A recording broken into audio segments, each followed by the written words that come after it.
राम राम किसान बंधुओं, अगर आपकी गेहूं की फसल जो है वो 60 से 70 दिन की हो गई है और अगर उसमें बढ़वार अच्छी खासी है, फिर भी अगर आपको इस प्रकार से कुछ लीफ की जो है दिक्कत आ रही है, लीफ टिप बर्निंग की दिक्कत आ रही है, तो सबसे पहले तो आप इस पत्तियों को जा करके इस प्रकार से रगड़ करके देखिए।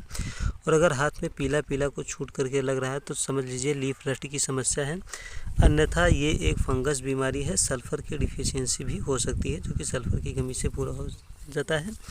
अगर हम इस पत्ती को नीचे की तरफ से चल करके देख करके आते हैं तो इस पत्ती को देखा जाए तो ये सबसे ऊपरी पत्ती है जिसमें हमें जो है लीफ टिप बर्निंग का समस्या देखने के लिए मिल रही है, अर्थात इसमें सल्फ़र की डिफिशियंसी है।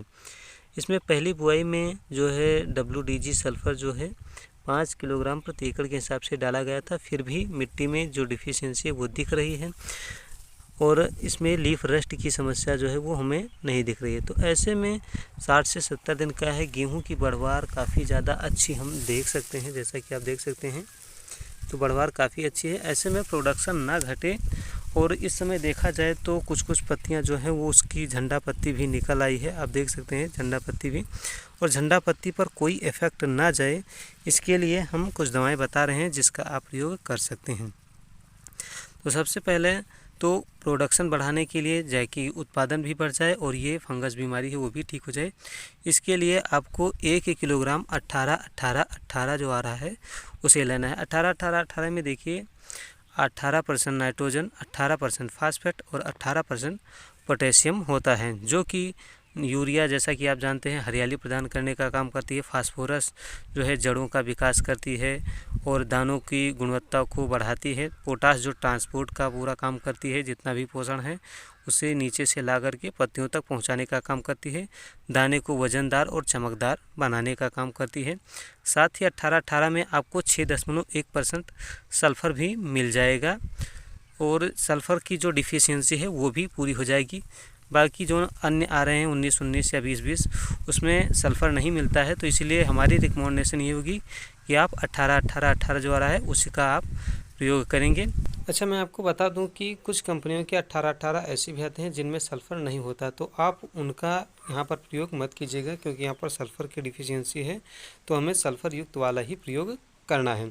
साथ में आपको 250 ग्राम चिलेटेड माइक्रो मिक्सचर जो आता है उसे प्रयोग करना है, जिसमें कम से कम 5 जो पोषक तत्व हैं वो होने चाहिए, क्योंकि देखा जाए तो ज़मीन में जो है वो माइक्रो न्यूट्रिएंट्स की काफ़ी ज़्यादा डिफिशियंसी देखने के लिए मिल रही है और ज़्यादातर किसान जो है माइक्रो न्यूट्रिएंट्स का प्रयोग करना ही नहीं चाहते हैं। और ये एक बड़ा कारण है कि हमें जो किसान है जब खरीदने जाता है तो यूरिया के साथ उसे माइक्रो जिंक दिया जाता है, वो काफ़ी कम मात्रा में दिया जाता है, फिर भी उतना भी प्रयोग नहीं करना चाहता है। तो यहाँ पर आपको इसे स्प्रे कर देना है ताकि माइक्रो न्यूट्रिएंट्स की भी पूर्ति हो जाए। माइक्रो न्यूट्रिएंट्स की अगर पूर्ति रहेगी तो हमारे खाने में भी ये मिलेगा, तो हमें डॉक्टरों से जो दवाइयाँ लिखने वाली पड़ती है ना कि कैल्शियम है, पोटेशियम है, इसकी कमी हो गई, फलाना डिमका कमी हो गई है, तो वो हमें खानों से जब मिल जाएगा तो हमारे शरीर में भी पूर्ति होगी और देखो हम भी स्वस्थ रहेंगे, हमारी मिट्टी भी स्वस्थ रहेगी। तो हमें माइक्रो मिक्सचर यहाँ पर प्रयोग कर लेना है। साथ में अगर आप चाहते हैं कि झंडा पत्ती पर कोई इफेक्ट ना जाए तो टेबुकोनाजोल आता है 25.9% EC, उसे आप 2 ml पर लीटर पानी के हिसाब से प्रयोग कर लीजिएगा। तो इन दोनों का घोल मिला करके आप 150 से 200 लीटर पानी में प्रयोग कर लीजिए, ज़बरदस्त रिजल्ट देखने के लिए मिलेगा।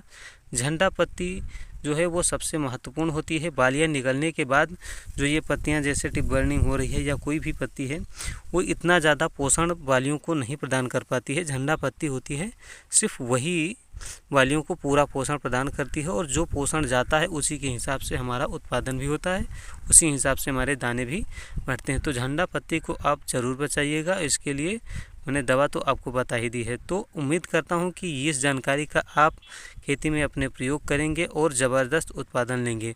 तो मिलते हैं अगली वीडियो में और जानकारी के साथ। जय हिंद, राम राम।